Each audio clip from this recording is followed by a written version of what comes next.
Um jornalista raiz, que domina os dois lados do balcão da profissão. Um cara que já passou por redações como Folha de São Paulo, UOL, R7, que cobriu grandes eventos internacionais e que também ajudou a escrever a história da Lupacom. Um papo sobre comunicação, propósito e paixão pelo que faz. Solta a vinheta!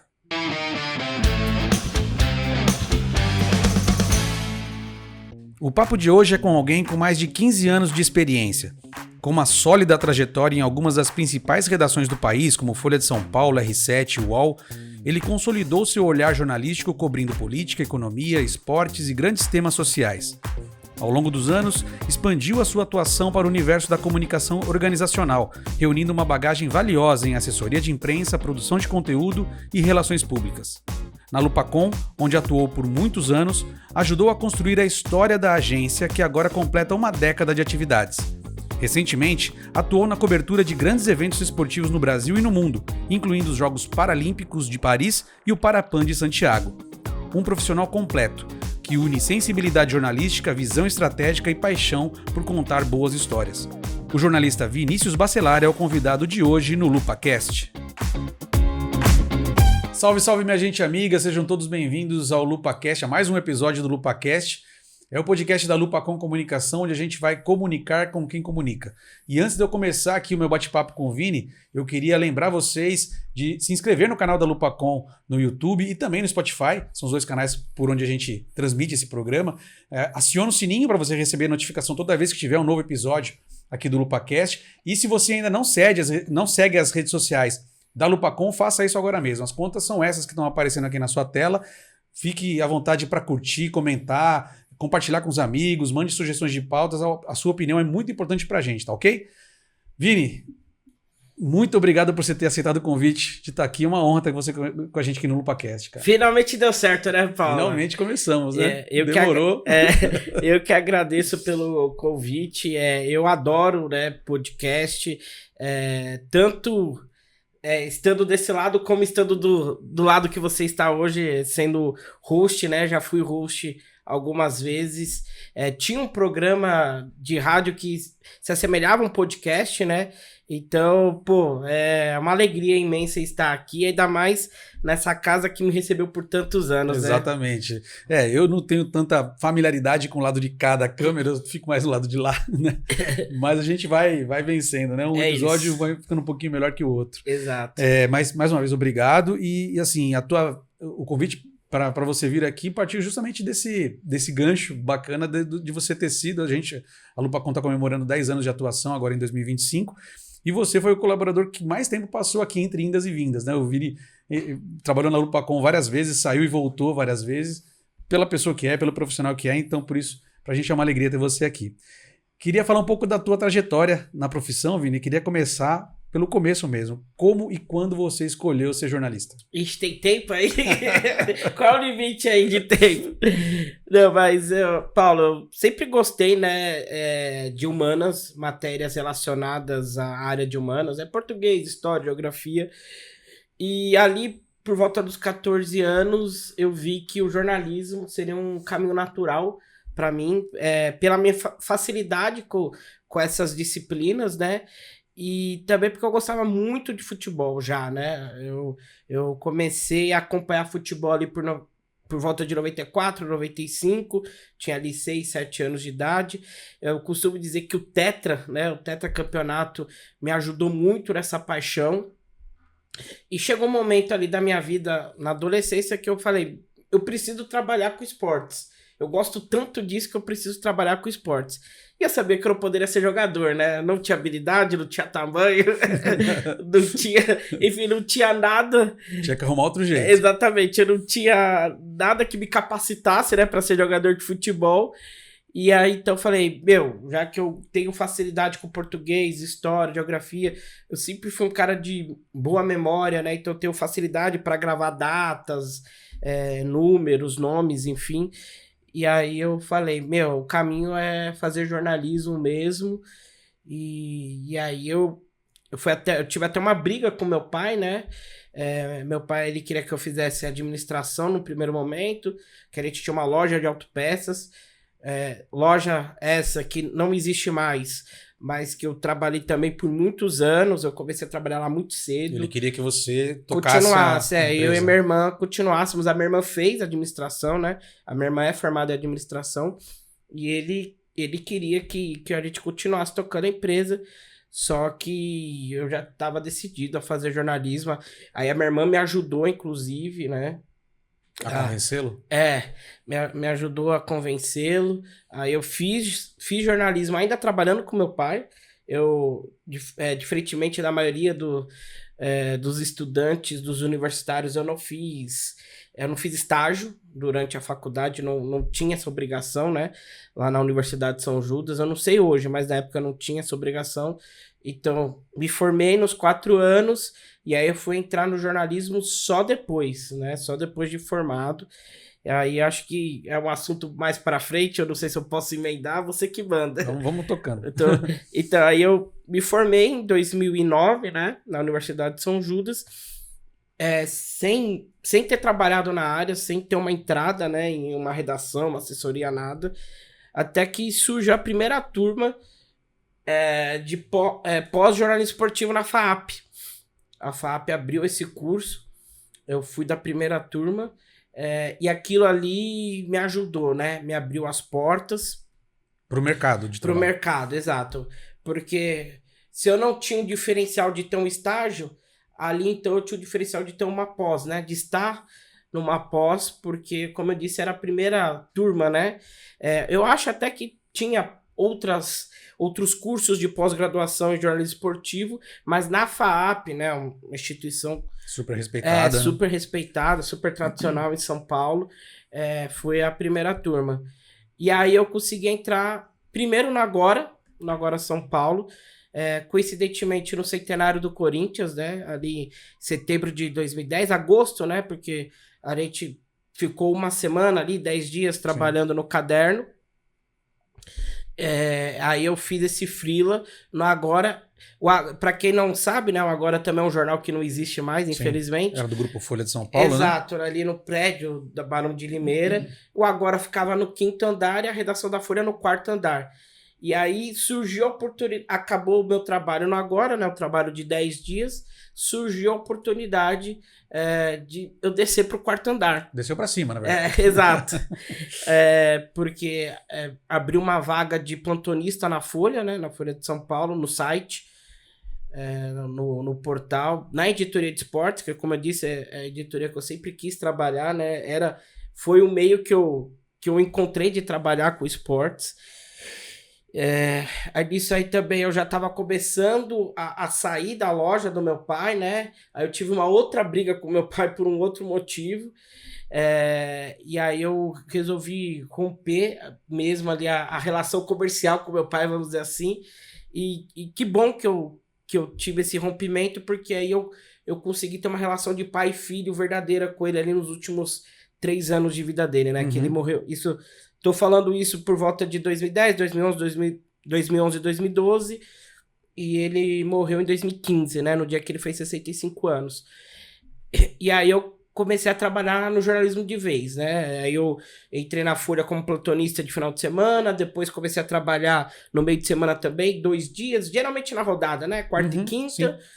Até que surgiu a proposta para eu começar a cobrir os clubes, né? Então era o freela remoto que eles chamavam, né? Tá. O plantonista era o que trabalhava de final de semana, então é como se eu fosse pegando promoções ali, né? Sim. Então eu comecei trabalhando 8 dias, depois eu passei a trabalhar 15 dias no mês, aí até que eu comecei a trabalhar o mês inteiro para a Folha, ser esse repórter, esse freela remoto.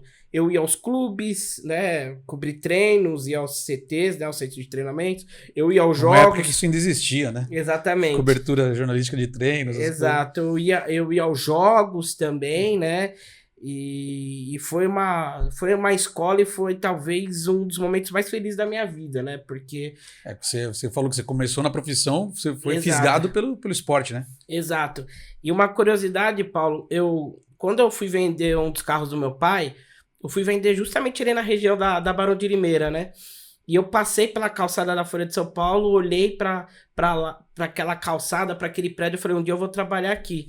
E entre idas e voltas, né, foram foram 4 anos ali de Folha de São Paulo. Nunca cheguei a ser contratado, né? Ser um CLT da Folha, mas trabalhei durante 4 anos como freela fixo, né? Que a gente costuma dizer. E assim, subindo, né? Como eu disse, comecei com 8 dias, 15 dias, depois passei a trabalhar 30 dias e aí eu vi momentos históricos e principalmente do meu time de coração, Sim. né? Que é o Corinthians. Nossa!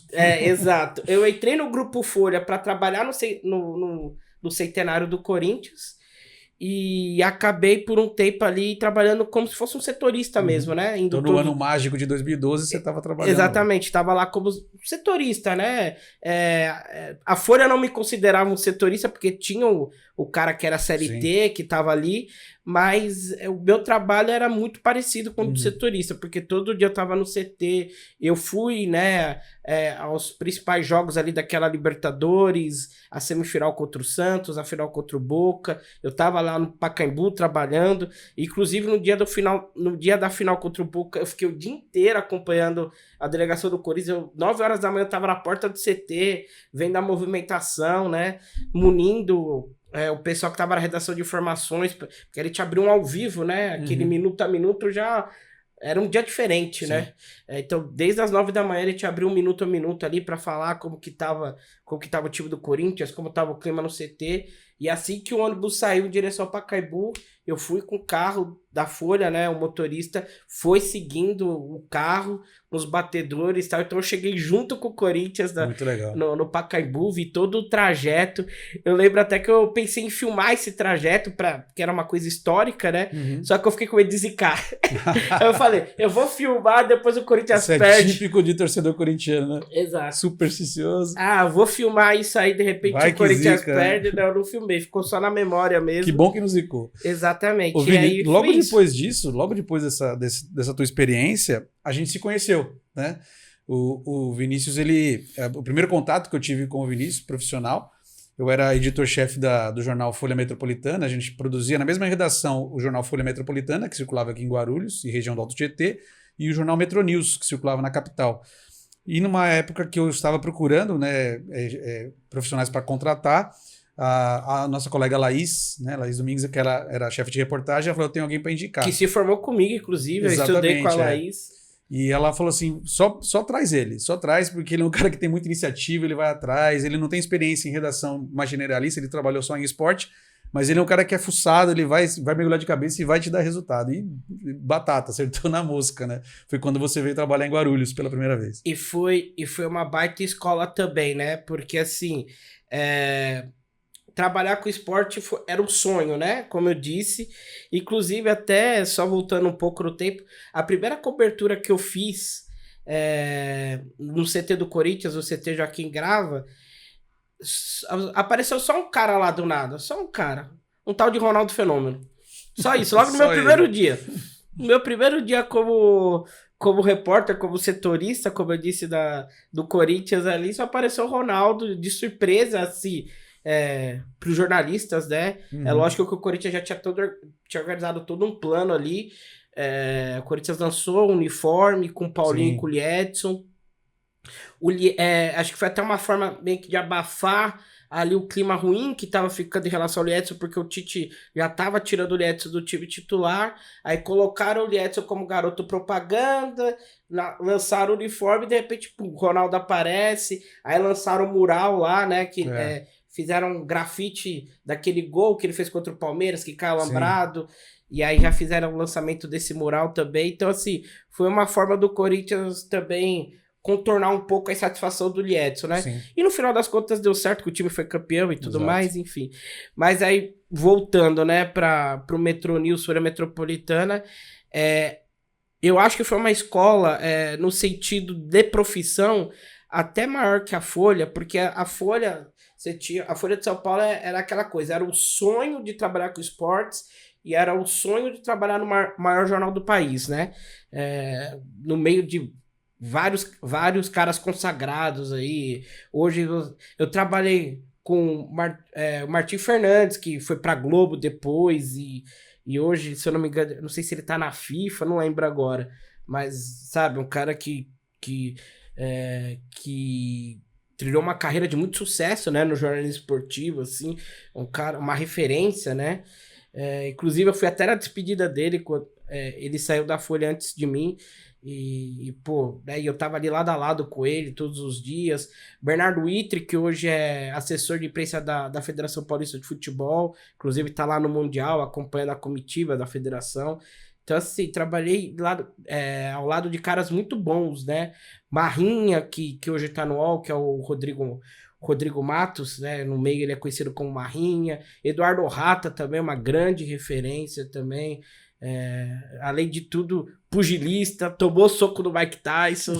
Essa história é muito boa do Rata. Então, foi uma escola nesse sentido. Agora, escola, para você saber o que é jornalismo mesmo, foi aqui em Guarulhos que eu comecei.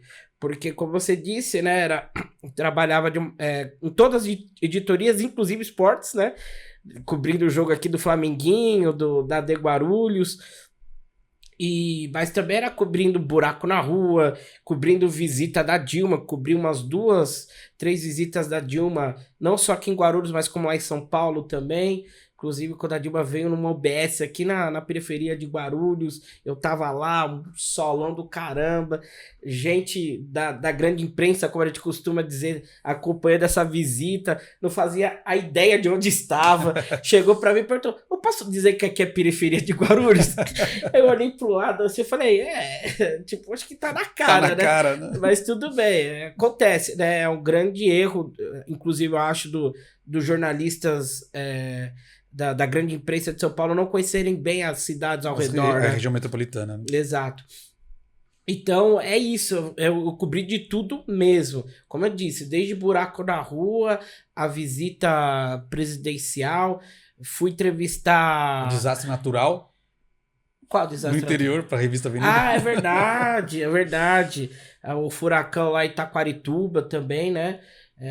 Foi uma pauta bem impactante também.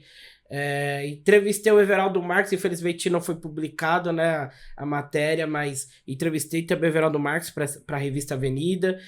E foram momentos muito legais, muito especiais ali, cobrindo a agenda do Sebastião Almeida, que na época era... Só um adendo, que a matéria com o Everaldo não foi publicada, não por culpa do editor, viu? Eu tô dizendo isso porque o nosso colega Ernesto Zanon teve aqui um dia desses, ele comentou que ele entrevistou 2 ídolos dele, um foi o Ayrton Senna e outro foi o Renato Russo. O Ayrton Senna deu capa do jornal do Shopping News, onde ele trabalhava na época, mas o Renato Russo deram um registro, uma tirinha assim, e ele ficou super frustrado. Né? Só queria dizer porque foi uma reportagem para a revista, e a revista foi descontinuada e por isso que não entrou, não foi publicada. Mas a de Taquarituba tá lá, a matéria de Taquarituba tá lá, 10 mil caracteres, escrevendo no carro na volta, porque tinha prazo para entregar. Foi uma experiência bem impactante, uma história muito triste, né? Sim. Inclusive, esses dias a gente tava lembrando dessa matéria, né, Paulo? Acho que eu tava revendo a revista, né? Eu lendo ali a matéria, falei assim, nossa, eu escrevi isso mesmo. Nem eu lembrava que eu tinha sido tão poético, embora, né, como eu disse, o tema é muito triste, mas ali acabei tendo um pouco de poesia ali, porque, enfim, né? É um assunto muito duro, né? Muito árduo, né? Muito duro. Você tem que buscar alguns meios de contar aquela história de uma maneira um pouco mais leve, né? E para uma revista, né? A gente tem que entender que são linguagens diferentes. Sim. Se eu tivesse escrito para o jornal ali diário, seria só o fato seco, ali, né? Seco. Mas a revista, o assunto já teria passado há muito tempo. Sim. E foi um assunto, para quem não lembra, que, assim, parou o país. Parou o país mesmo, não é exagero. Gilberto Barros estava lá quando eu fui. E Taquarituba é uma cidade minúscula. Então, assim, você tinha um restaurante na cidade onde todo mundo ia almoçar. Sim. Eu fui almoçar, o Gilberto Barros foi almoçar no mesmo restaurante que eu estava. Então, assim, realmente,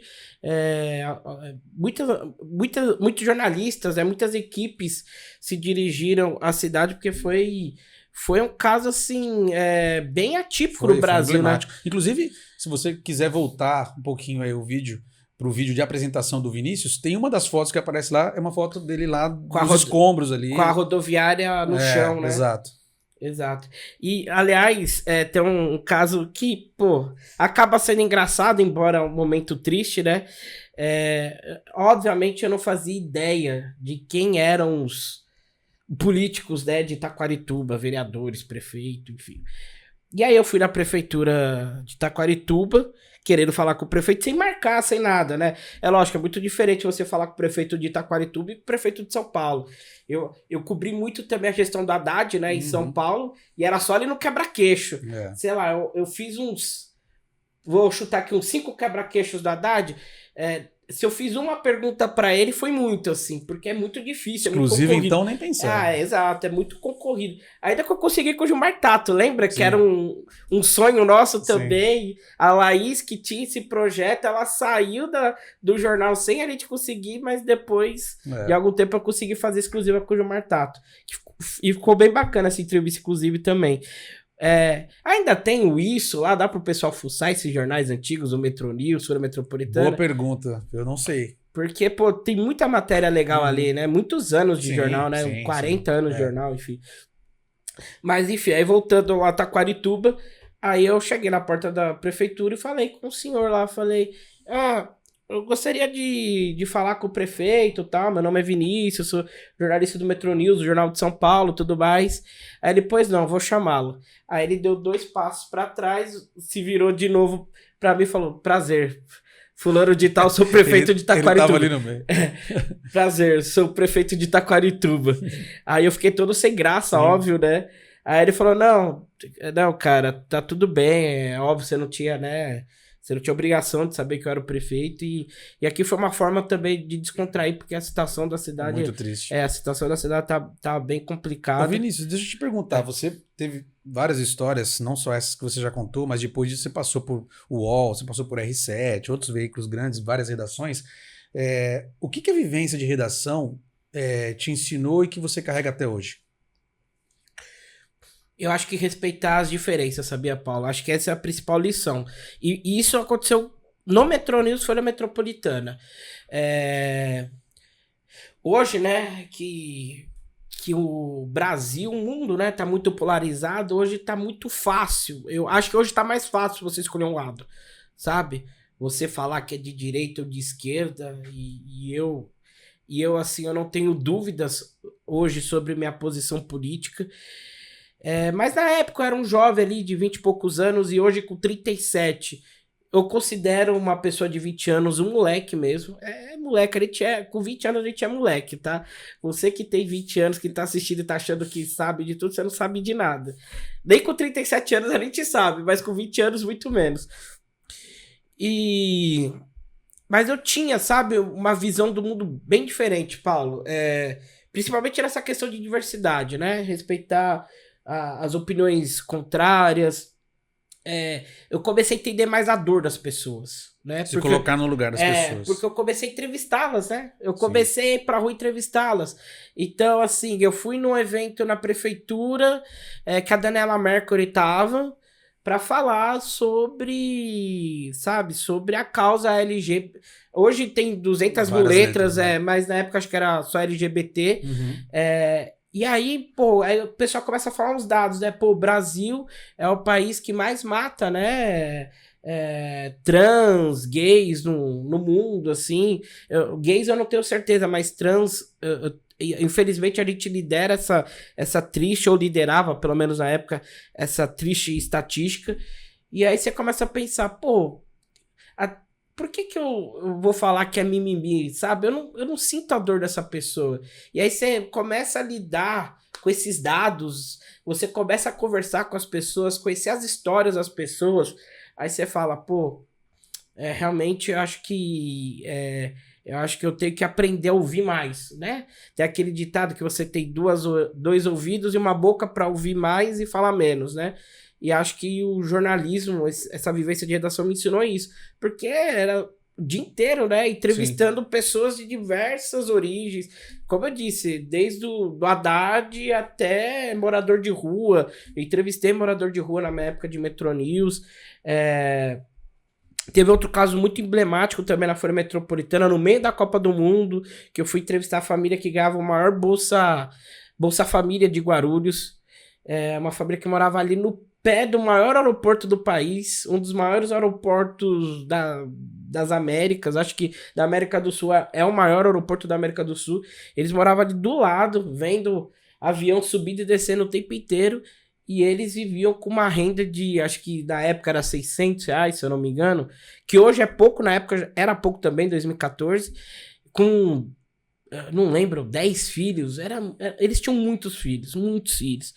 E assim, e foi uma situação que me comoveu muito, sabe? Eu e o ADP, nosso amigo ADP, que me acompanhou nessa pauta. Grande Alexandre de Paulo. Nós ficamos muito comovidos, né, com a história dessa família. E é isso, então me ensinou a ser mais tolerante, me ensinou a rever muitas coisas, muitos posicionamentos, porque eu comecei a... Não que eu comecei a sentir na pele, mas eu me aproximei dos problemas, sabe? Dos problemas reais da sociedade brasileira. Então, isso foi muito importante para mim. Muito legal. E a gente sabe que o jornalismo diário, né, o jornalismo de redação, por muitas vezes, ele é muito duro, né? Ele é muito duro, muito puxado. E você, depois de tanta experiência em redação, você também começou a migrar para o outro lado do balcão da nossa profissão, que é o lado da assessoria de imprensa, das relações públicas e tudo mais. Houve um choque de cultura na realidade do trabalho em redação e com o trabalho em assessoria de imprensa? Ah, com certeza, né? Porque quando você tá na redação, a sua missão parece que é falar... Parece modo de dizer, né?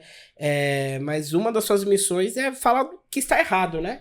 É você ser a voz da sociedade, é você ampliar, né, a voz daquela pessoa que está sofrendo. Por vezes não ali. tem voz, né? Exatamente. E na assessoria ao contrário, né? Você faz de tudo para que os problemas ali do seu cliente, dos seus clientes, que os problemas não sejam expostos, né? E aí aquele texto, né, é um texto completamente diferente, é uma forma de trabalhar completamente diferente. É um trabalho que se aproxima mais até de publicidade, né, do que de jornalismo, embora é importante que o assessor de imprensa seja jornalista, né, até porque ele sabe o que vende, né, ele sabe o que o repórter do outro lado ali, o pauteiro vai comprar. Essa era uma pergunta que eu faria na sequência, o quanto que você acha que essa tua experiência em redação te ajudou na sua atuação como assessor de imprensa? Muito. Eu não conseguiria ser assessor de imprensa hoje se eu não tivesse passado por redação. Mas eu não tenho dúvidas disso. Eu conheço muita gente competente que só passou por assessoria. Inclusive, uma delas, a Ana Paula Sarto, que participou de um evento nosso. Lembra, Sim, Paulo? Comunica Week. O Comunica Week. Ela, há um mês, ela completou, acho que 10 anos de Eldman Brasil. Então, assim, ela é uma profissional fantástica, se formou comigo também, estudou comigo, da mesma turma da Laís e da Paloma, né, que também é nossa amiga. E, se eu não me engano, ela nunca teve experiência em redação, mas era uma excelente profissional. Ela começou ali na assessoria e trilhou uma carreira de muito sucesso, né, em assessoria. Mas, até por o meu estilo, né, porque assim, você olha pra Ana... que acho que o assessor de imprensa ele também tem um pouco de postura, né? Você olha para o assessor, você já identifica que ele é um assessor. E eu não. Mais corporativo, mais exatamente. formal. Até o jeito de falar, de se vestir, enfim. E eu não, né? Eu sempre fui esse cara assim, sempre vesti camiseta de personagem, tenho tatuagem, brinco, enfim. Eu sempre fui esse cara mais... deslocado, mais descolado, melhor dizendo. Sempre fui esse cara mais descolado. Nossa, eu falei descolado e entreguei minha idade agora, né? Essa palavra é de velho. Mas enfim, eu sempre fui esse cara, né, um pouco mais... Eu nunca tive esse perfil corporativo. E eu acho que eu consegui entrar nesse mundo por eu ter essa experiência do outro lado do balcão. E aí eu consegui me diferenciar, sabe? Então eu não vou ser o cara que estarei de terno e gravata no dia a dia da empresa. Embora, lógico, em algumas ocasiões a gente, né? A gente precisa usar um sapato, uma calça social, enfim, uma gravata, um terno. Mas eu não tenho esse perfil. Porém, com a minha experiência em redação, eu consigo agregar, né, um diferencial. Acho que é um diferencial meu no mundo corporativo eu ter essa boa relação com os jornalistas, porque eu conheço bem a cabeça do jornalista, porque eu já estive do lado deles, eu já fui eles, né? Um dia eu já fui o repórter, eu já fui um cara que foi atrás da informação um dia, né? Então, com certeza, essa minha experiência em redação me transformou num profissional melhor, num assessor melhor, né? E como que você vê a relação entre esses dois profissionais, entre o jornalista que trabalha numa redação de um veículo de comunicação e o jornalista que trabalha numa assessoria de imprensa, numa agência? Inclusive, no episódio anterior eu recebi aqui o Jorge Solfin, que ele é especialista nesse assunto, nessa questão da empatia entre esses dois profissionais, que no fim das contas é o mesmo profissional, a mesma profissão, né? São jornalistas. Como é que você vê essa relação entre jornalista de redação e o assessor de imprensa? Hoje eu acho que tá bem melhor. Quando eu comecei, aí eu tô falando, quando eu entrei na faculdade de jornalismo mesmo, lá em 2006, se você perguntasse lá para os 70 alunos, né, de uma sala de aula, quem aqui quer ser assessor? Ninguém ia levantar a mão. Ninguém queria ser assessor. A imagem que a gente tinha de jornalista naquela época, eu tô falando aí meados dos anos 2000, era desse jornalista de redação, o cara que vai cobrir guerra, o cara que dá o boa noite lá, que é o William Bonner, né? O cara que apresenta o Jornal Nacional, o cara que vai pra rua, o cara que vai cobrir um jogo, um evento esportivo, enfim. Era essa imagem. Ninguém.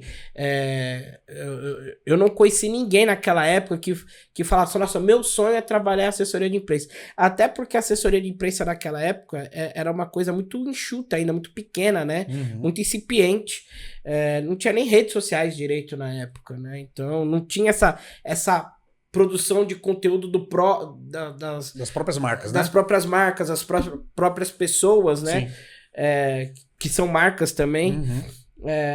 Então acho que naquela época tinha um preconceito maior, sabe, Paulo?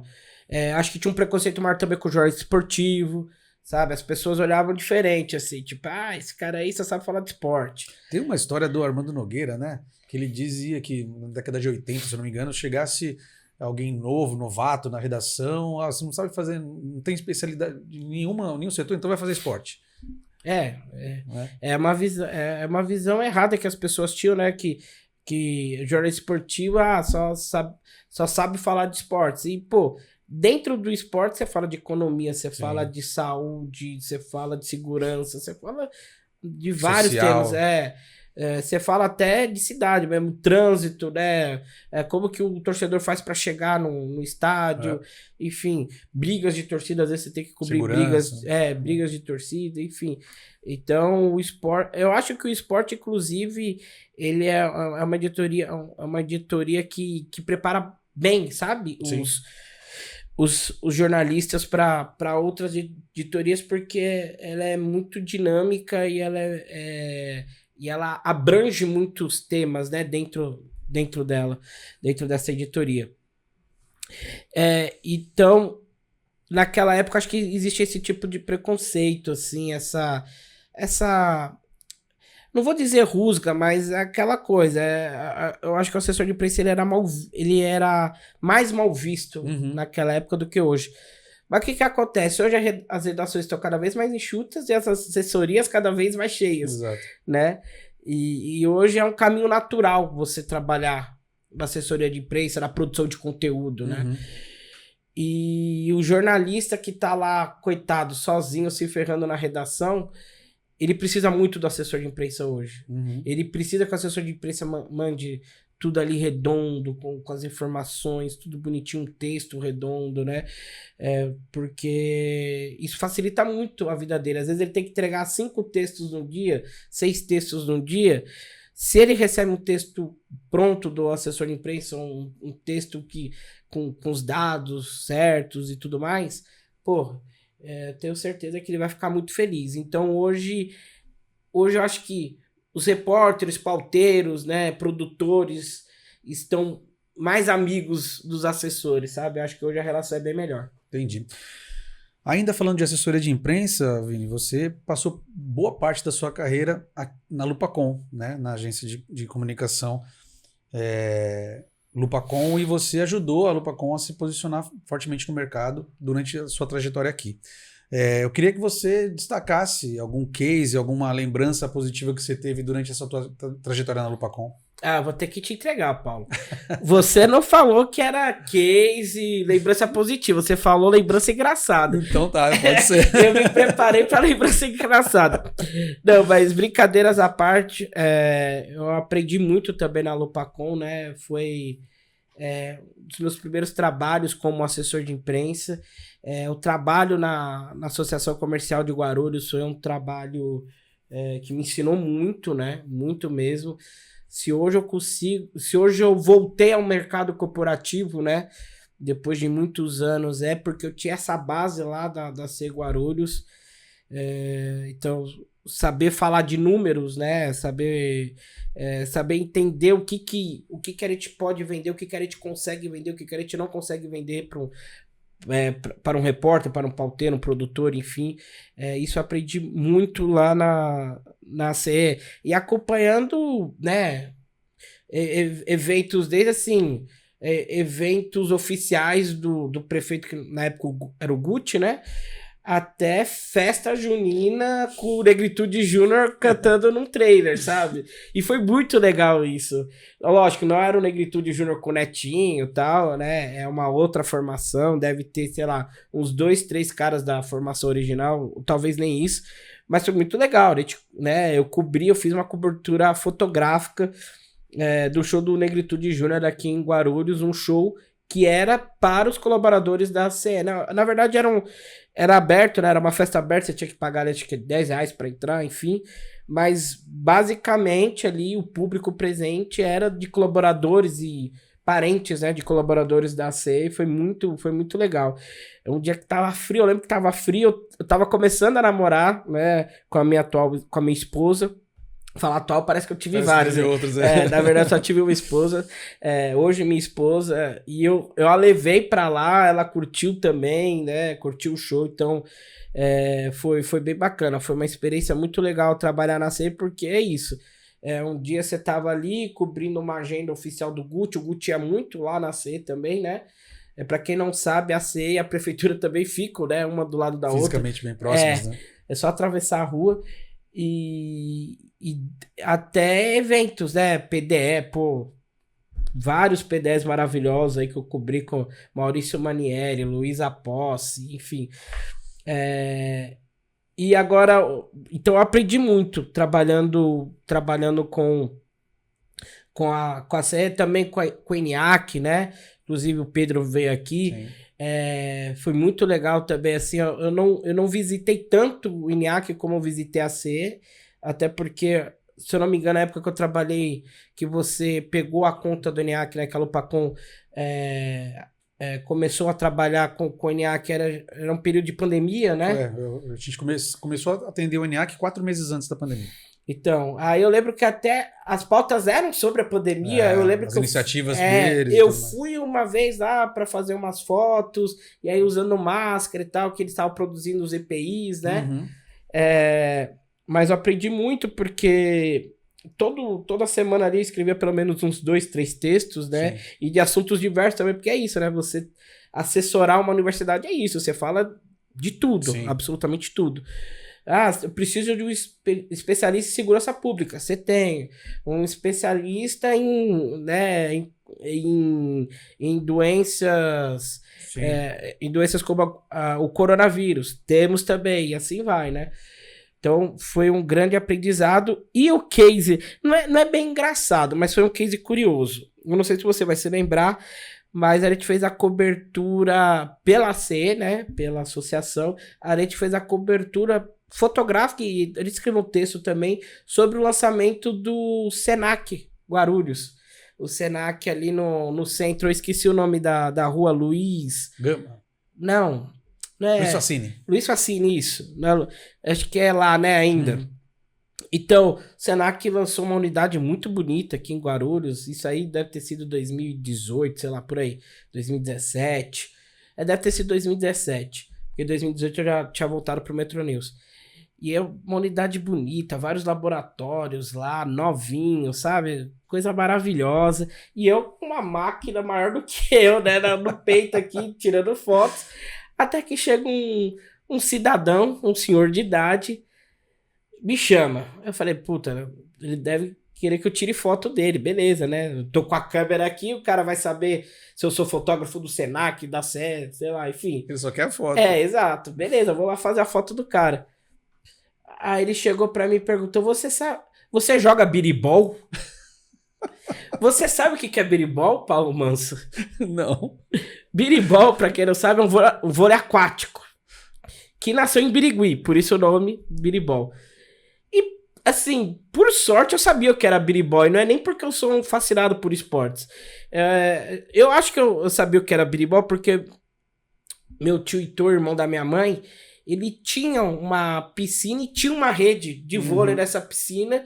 Então, desde criança, eu tava acostumado, né, com uma rede de vôlei na piscina e o pessoal comentava, né? Uhum. Isso aqui é o biribol e tal. E Birigui é uma cidade que fica mais ou menos próximo das cidades onde minha família mora, no interior de São Paulo, / Mato Grosso do Sul.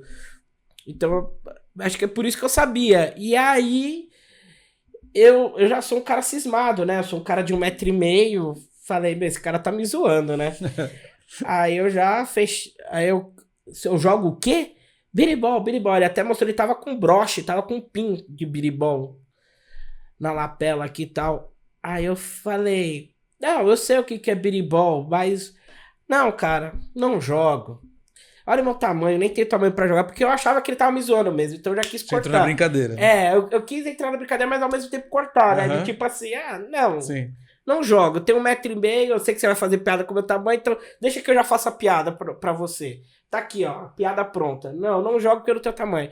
Aí ele deu uma risadinha amarela, tal, deu uma risada amarela, aí ele falou, não, quando você joga na água, você pode ter impulso, você não precisa ser um cara gigante pra jogar biribol. Mas de onde surgiu esse assunto no meio de um lançamento de um estabelecimento educacional? E eu tava lá no meio, assim, tava rolando coquetel, tava no meio do salão com uma câmera e do nada o cara veio, sabe, falar comigo sobre isso. E eu, até hoje, já faz uns 8 anos isso, até hoje eu tenho certeza que ele só veio falar comigo por causa do meu tamanho. Se fosse um cara de 1,90 m, ele não ia perguntar se ele jogava biribol, entendeu? Mas por que ele foi perguntar? De onde ele tirou esse assunto? Mal sabia ele que você já era versado em biribol. Pois é, tá vendo? Já tinha pós-doutorado em biribol. Mas pra deixar claro, eu nunca joguei... Assim, de fato, principalmente quando era criança, né? Eu não tinha tamanho, não tinha como jogar biribol. Eu vi o pessoal brincando e tal, mas... Jogar mesmo, biribol, nunca joguei, não. Vini, eu queria te perguntar outra coisa, mudando de assunto totalmente, assim. Não tanto que eu vou falar de esporte. Você fez coberturas incríveis do paradesporto no Brasil e fora do Brasil. Eu queria que você destacasse qual foi o que mais te emocionou, o que mais você te marcou durante essas coberturas. Você, só para deixar claro, ele foi responsável pela comunicação do Comitê Paralímpico Brasileiro, não é isso? Eu fiz parte da equipe que se falar que é responsável, vai chegar o Daniel Brito, que era meu chefe, e falar, que história é essa? Mas eu trabalhei durante 3 anos e meio, né, na assessoria de imprensa do Comitê Paralímpico Brasileiro, mais precisamente no ciclo entre Tóquio e Paris, né? Eu cheguei a trabalhar para o Comitê Paralímpico Brasileiro durante os Jogos Paralímpicos de Tóquio, em 2021, né? A gente fala Tóquio 2020, mas os jogos foram disputados em 2021 por causa da pandemia. E eu trabalhei para o CPB ali como freela, como redator aqui no Brasil. 2 meses depois eu fui contratado. Aí eu comecei a fazer parte da equipe mesmo, né? Virei o colaborador do CPB, CLT e tal. E aí, esse período de CLT foram 3 anos e meio, né? Trabalhando. E como foi um ciclo mais curto, né, por causa da pandemia, eu peguei todo um ciclo, então, de uns jogos para o outro, de Tóquio para Paris. E, Paulo, eu não sei, vocês devem ter mostrado a minha foto com a Mariana da Andréia, né? Sim. E para mim é a história que mais me emociona nesses meus 3 anos e meio de CPB, né, nesses 3 anos e meio que eu trabalhei no CPB, porque a Mari, eu conheci a Mari no dia que ela ganhou a medalha de ouro em Tóquio. Foi uma das poucas medalhas de ouro que o Brasil teve na madrugada mesmo, madrugada aqui do Brasil, né? Eu trabalhava se eu não me engano, era das 2 às 8, das 2 da manhã até as 8 da manhã. Lembrando, né? Tóquio, outro fuso horário, enfim. E durante o dia eu tinha outros empregos no plural mesmo. Trabalhava na Lupacom, trabalhava no IG, trabalhava numa agência chamada Tudo. Eu não lembro se eu já tinha saído da Tudo, acho que já. Mas enfim, eu lembro que eu tinha outros empregos. A gente se vira como pode, né? E aí, de madrugada, eu trabalhava pro Comitê Paralímpico Brasileiro cobrindo os Jogos de Tóquio. E as medalhas geralmente saem assim no final da noite, aqui do Brasil, né? Ainda não tinha entrado, não tinha começado meu trabalho. Ou na manhã, né? Que era a noite lá no Japão. Na madrugada tinha poucas disputas valendo medalha mesmo. E aí eu tive a sorte de uma dessas disputas ser da Mariana. Foi umas 2 horas da manhã aqui no Brasil. Deve ter sido umas 2 da tarde lá no Japão. E ela ganhou a medalha de ouro. E eu não estava passando em nenhum lugar a competição dela. Assim, ela até era favorita, assim. As pessoas que acompanhavam o paradesporto acreditavam muito, né, numa medalha dela. Ela era líder do ranking, se eu não me engano, mas assim, não era uma medalha certa, né, como do Petrúcio, por exemplo, que só de estar na pista já ganha medalha de ouro. E aí eu fui acompanhando pelo site, né, pelo site dos jogos. Você tem ali resultados em tempo real. E aí eu fui vendo ali, ela levantou 137 quilos e ninguém bateu na marca dela. Eu falei, opa, acho que vai ser uma medalha de ouro aí. E aí eu já pensei, bom, eu tenho que escrever o texto, né? Porque a gente tem uma política lá no CPB de fazer notas das medalhas de ouro. Porque não dá, são muitas medalhas. Diferentemente dos Jogos Olímpicos, né? Que você tem ali 22 medalhas. Nos últimos jogos mesmo de Paris, a gente ganhou 89 medalhas. Então imagina fazer 89 textos, Sim. né? Então, mas as medalhas de ouro a gente registrava, a gente fazia uma nota à parte. E aí eu falei, essa Mariana vai ganhar medalha de ouro. Vou fazer a nota aqui. Dito e feito. Ela ganha a medalha de ouro, fiz o texto. Aí eu comecei a receber as fotos pra subir. Eu nunca tinha visto a Mariana na minha vida. Não fazia ideia de quem ela era. Aí eu recebi a primeira foto. Quando eu recebi a primeira foto, eu abri, eu falei, nossa, essa mulher parece ser muito legal. Foi tipo assim, sabe? Cara, ela tem uma energia boa. Cara, que mulher bacana. Meu, eu quero ser amigo dela. E aí, como eu disse, meses depois eu entrei no CPB. E aí eu já tinha o contato dela, né? Porque eu tinha um projeto chamado Vamos Pro Jogo. Infelizmente, acho que nem vai dar tempo dele te falar do Vamos Pro Jogo. Mas eu tinha um projeto chamado Vamos Pro Jogo, um canal no YouTube, enfim. E a gente estava na época de lives, né? Os Jogos Paralímpicos de Tóquio foram disputados ainda em meio à pandemia. E eu falei com a assessoria de imprensa do CPB, óbvio, né? Tinha um contato e tal. Falei assim, meu, quando a Mariana voltar pro Brasil, pergunta pra ela se ela não dá uma entrevista pra mim, pro meu perfil no Instagram lá, a gente fazer uma live rapidinho. Não, beleza, demorou. E aí eu fiz uma entrevista com ela. Eu falei, pô, Mari, você gostou? Eu gostei e tal. E aí a gente começou, né, ali uma amizade. Aí quando eu entrei no CPB, obviamente, mandei mensagem pra ela. Falei, agora estou oficialmente no CPB e tal. Então o que você precisar, tô aqui. Enfim, provavelmente eu vou te entrevistar várias vezes, né? Porque ela é o nome do halterofilismo paralímpico brasileiro, né? O maior nome do halterofilismo paralímpico brasileiro. E aí depois de meses de CPB, eu peguei e falei assim pra Mari. Mari, eu tava vendo aqui, o recorde paralímpico na sua categoria, até 73 quilos, é de uma francesa. E ela bateu esse recorde paralímpico no Rio de Janeiro. Ou seja, na sua casa. A Mari chegou a disputar os Jogos Paralímpicos do Rio também, mas ela era muito jovem, ela não tinha nem... Ela tava com 18 anos, se eu não me engano. Tinha acabado de começar no halterofilismo. Ela participou meio que por acaso, sabe? Surgiu uma vaga, como ela era brasileira e tal, sobrou uma vaga, ela foi. Mas assim, nem dei conta direito essa participação. É lógico que foi importante para ela, Sim. né? Mas ela não chegou lá com chances de medalha. E essa francesa ganhou a medalha de ouro batendo o recorde paralímpico. Aí eu falei, os próximos Jogos Paralímpicos vão ser em Paris, Mari. É a sua chance de dar o troco. Você vai lá, Você vai bater o recorde paralímpico dessa categoria até 73 quilos. Você vai ser bicampeã paralímpica. E eu vou estar lá vendo isso de perto. E aí a gente começou a criar essa fanfic, né? E aconteceu exatamente isso. Aconteceu exatamente isso no... eu esqueci o nome do local. É La Chapelle. La Chapelle. Então, no dia 7 de setembro de 2024, um sábado, dia da independência do Brasil, Mariana ganhou sua segunda medalha de ouro nos Jogos Paralímpicos, levantando 148 quilos. O recorde anterior era de 140. Ela bateu o recorde da francesa. E ela teve uma disputa muito acirrada com uma atleta. Eu não vou lembrar nem o nome da atleta e nem a nacionalidade. Mas era assim, era uma ali. Uma levantava 140, a outra era 141. E eram 3 tentativas, né? E aí, na última tentativa da Mari, ela precisava levantar os 148 quilos, ela levantou, movimento válido, bateu o recorde que a essa hora já pertencia a essa rival. Não era mais da francesa. Não era mais da francesa. E ela sai de lá com a medalha de ouro, com o recorde paralímpico. E eu tava ali, no pé ali do tablado, né? Tava ali muito perto, eu tava ali cobrindo, fazendo as redes sociais do CPB.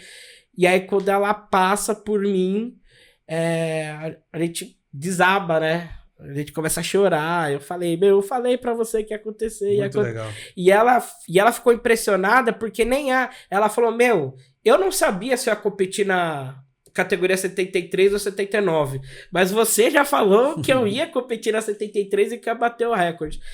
E também tem uma questão pessoal também, que nesse ciclo, né, a Mari perdeu o pai dela, né, o pai dela que grande amigo da vida dela, o apoiador, assim, a pessoa mais próxima dela.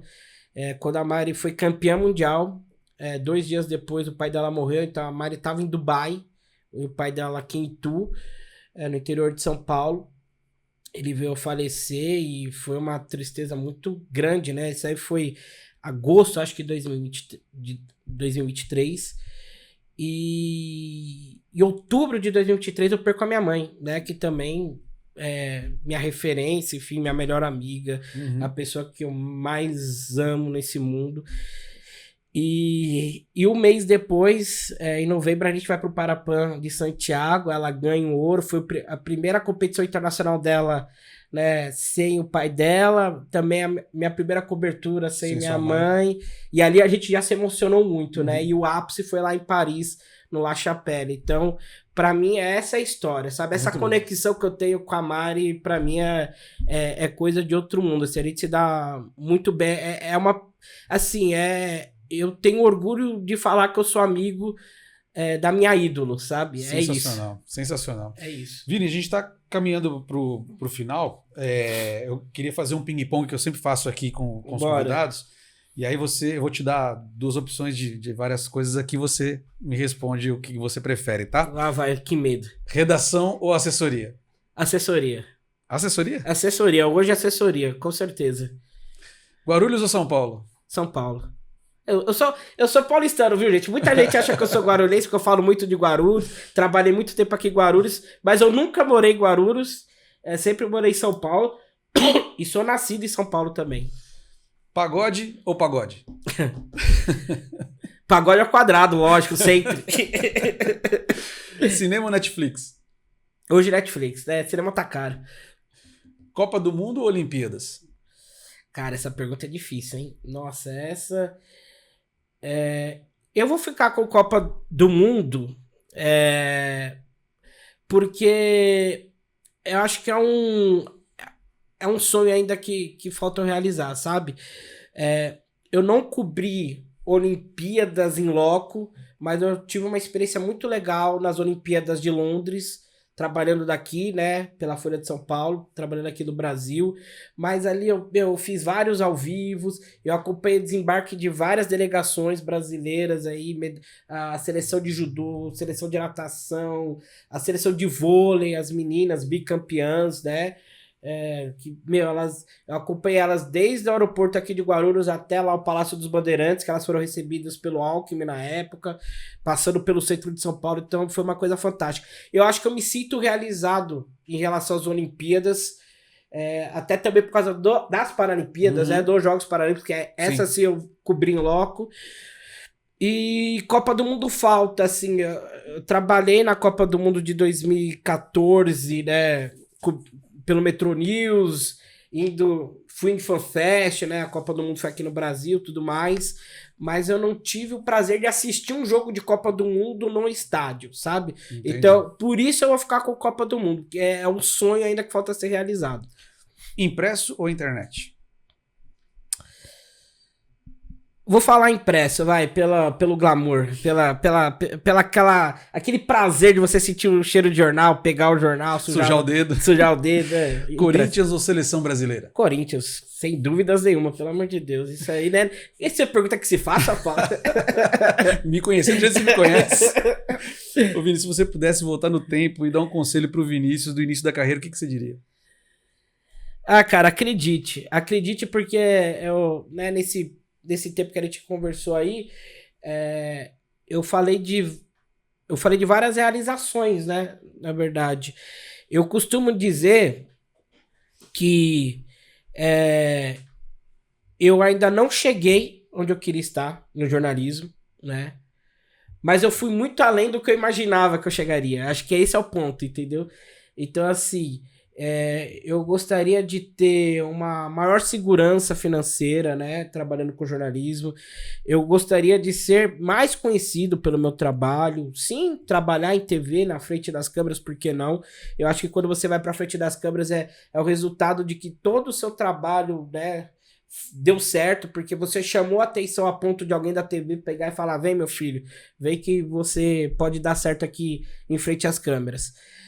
Então, eu ainda não cheguei a esse ponto de trabalhar em frente às câmeras, né, no veículo de comunicação de grande porte, embora já tenha feito vários trabalhos, né, eu fui repórter mesmo no próprio CPB, eu fui repórter em várias transmissões nossas, mas eu nunca trabalhei na frente das câmeras num veículo de comunicação de grande porte, né, então esse é um sonho que eu ainda tenho, mas, pô, chegasse pro Vinícius lá de 7 anos, 8 anos, falasse: ó, você vai cobrir o melhor ano da história do Corinthians de perto, assim, a ponto de você fazer pergunta pros jogadores ali diariamente, você vai cobrir os Jogos Paralímpicos em Paris, né, pô, eu nem sonhava ir pra Europa, você vai cobrir um Mundial de Natação em Manchester, e por causa dessa viagem você vai conhecer o Old Trafford, você vai assistir um jogo no Old Trafford. Pô, pra quem acompanhou o Manchester United hoje não tá lá essas coisas, mas pra quem acompanhou o Manchester United dos anos 90, anos 2000, pô, né, então... Você acha que esse Vinícius acreditaria nessa história? Oi? Você acha que o Vinícius de 7 anos acreditaria? Com certeza não, entendeu? Então por isso que eu falo, eu não cheguei aonde eu queria chegar ainda, mas eu fui muito além do que eu imaginava que era capaz. Então, o conselho que eu daria pro Vinícius lá atrás é: acredite que vai dar certo. Vini, obrigado pela tua participação. Foi um prazer dividir a bancada contigo e você dividir a história com quem tá assistindo. Eu que agradeço, Paulo. Faltou tempo, eu falo demais, né? Por mim, eu ficava aqui mais uma hora. Tem várias histórias que eu acabei não contando, que a gente acaba esquecendo pelo tempo do podcast, mas... foi muito legal estar aqui, Paulo. Obrigado pelo convite mais uma vez. Eu que agradeço e agradeço também quem assistiu, quem tá operando aqui, o Rafael Almeida que tá operando Rafael, os cortes, hein, Rafael? Por favor, hein?